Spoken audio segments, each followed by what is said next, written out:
West বেঙ্গলে।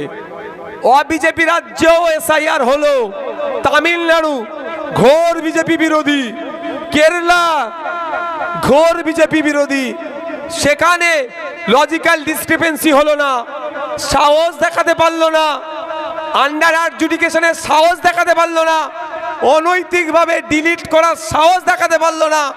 আমাদের পশ্চিমবাংলায় তাহলে হলো কি করে? সেই এক কথাই, সরকার না চাইলে হয় না।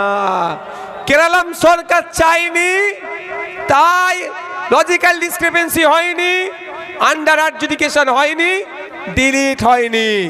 পশ্চিমবাংলার সরকার চেয়েছে, সেই জন্যই আমরা এই আতঙ্কের সম্মুখীন হয়েছি।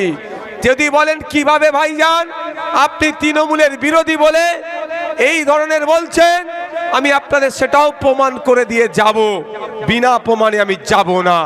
তবে একটা কথা বলি, তৃণমূল বিজেপি মিলেমিশে সরকার চালাচ্ছে, তৃণমূল রাস্তা দেখাচ্ছে, বিজেপির সাথে সাথে এসছে, আমি তার কথা দিয়েও প্রমাণ করে দিয়ে যাব।